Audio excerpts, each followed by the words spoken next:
Yo, what's happening, everybody? Welcome back. It's Hertz one more time. It's Titanfall finally getting back up here on the channel. It's been a while since I've released any Titanfall footage, so I'm glad to have it back.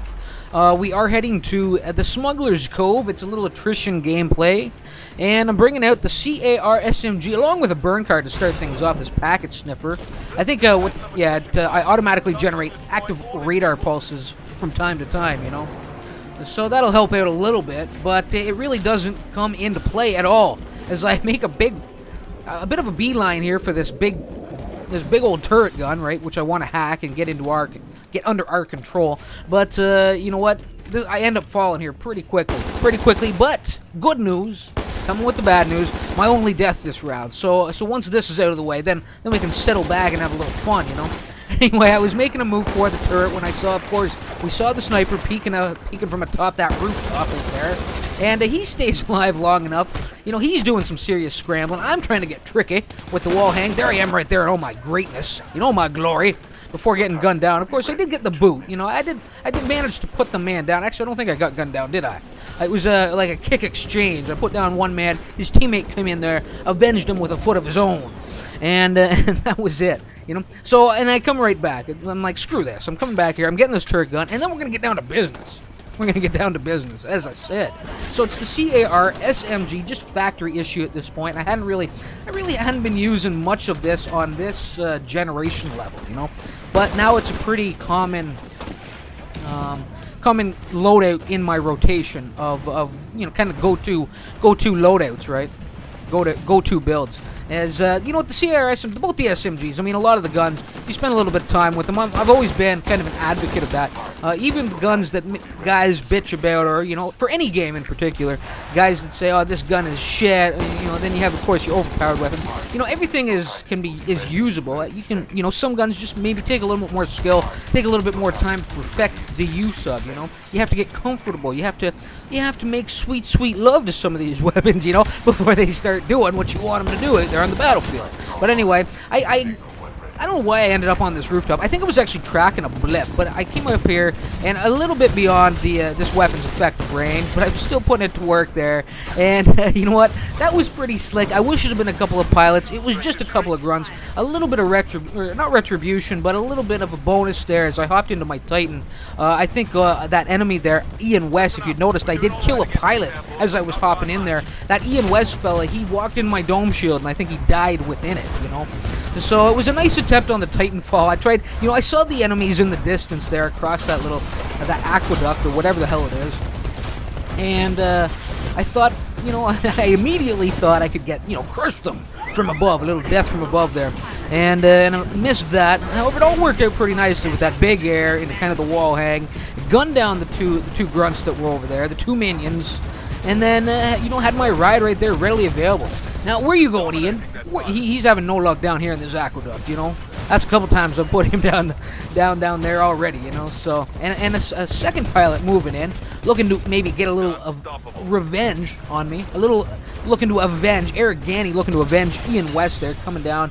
Maybe looking to mount me up, but it ain't gonna happen, sir. I have this chain gun. Let's take a look at this Titan build. Pretty solid build for dealing with, well, for just slaughtering minions and pilots out there. If you're on the mark, obviously you have to be on the mark with the chain gun. But it's the ogre chassis, so I'm heavily armored.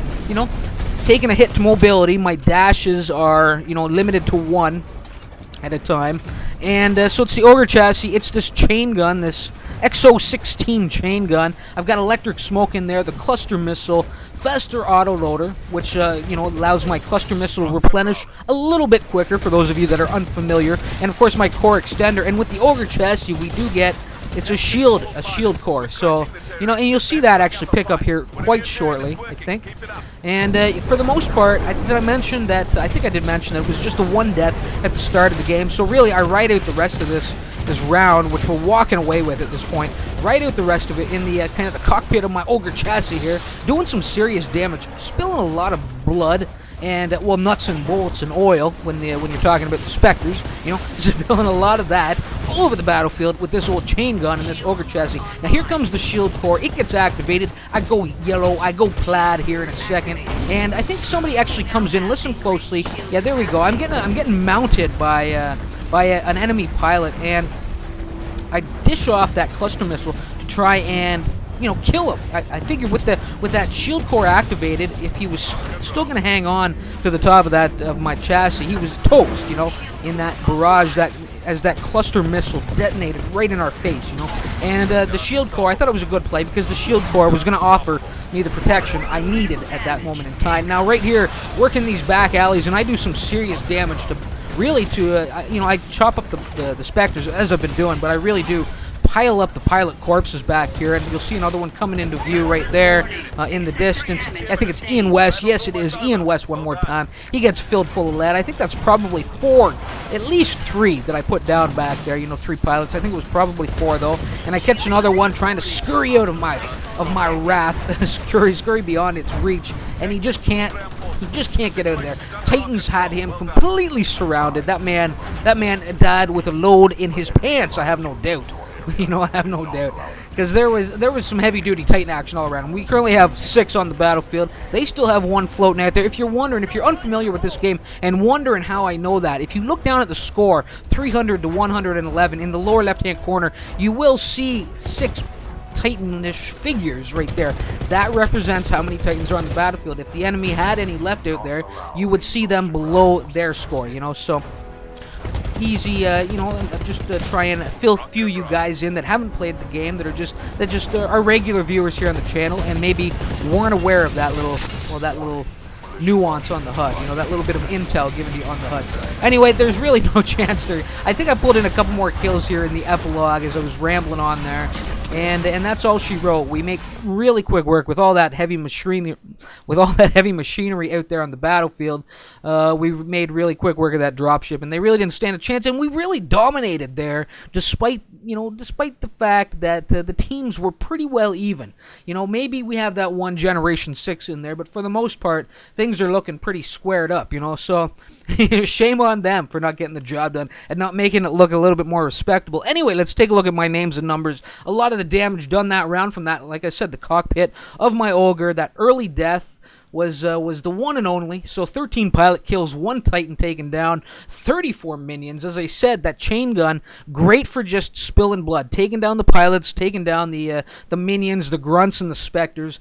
You can get a little outmatched at times when you're going up against, evenly matched against an enemy Titan, you know, who's in the same chassis as you, perhaps wielding the 40mm triple burst cannon, you know, and he's going up against your chain gun. His damage output is obviously that much higher. You're really gonna have your work cut out for you. But hopefully you maintain strength in numbers, in Titan numbers, when you're and just play it a little bit smarter. But when you have that chain gun on your Titan, you're looking to just spill a lot of blood, a lot of human blood, a lot of AI blood, and you know, you look to gang up and maybe avoid some of the more questionable Titan battles that you can get into. You know, just try and stay alive out there. So 13-1, 34-1, pretty solid numbers. Right below me, Quackers Delta, quack quack, 9-4, 15-3, pretty solid numbers there. Those 4 Titan takedowns, really respectable. The 9 deaths and 68 attrition points, or sorry, the 9 kills and 68 attrition points. Going one more down below him, that's Furin Kazan, 9-3, 8-2, and 2 flawless victories right below that with Smashatron and Icebox. Neither of them fallen once out there, so really great play. Down on the bottom level, I will mention Snyderman 34, really the only guy with anything respectable out there on that bottom level. His deaths got a little bit out of check, you know, so I don't know what to say. He did manage to put down 5 of us, responsible for most of the kills out there, and pulled in 37 points. So tried to save a little face for his team, but really wasn't. I don't know what happened there. I don't know if they were. I don't even know. Sometimes it just goes down like that, you know. Anyway, people, thanks for stopping by, tuning in, and checking out this episode of Titanfall. Hopefully you're digging it. You know, it's not as popular as I would like it to be here on the channel, but I guess it's just not for everybody, you know. I have to come to terms with that.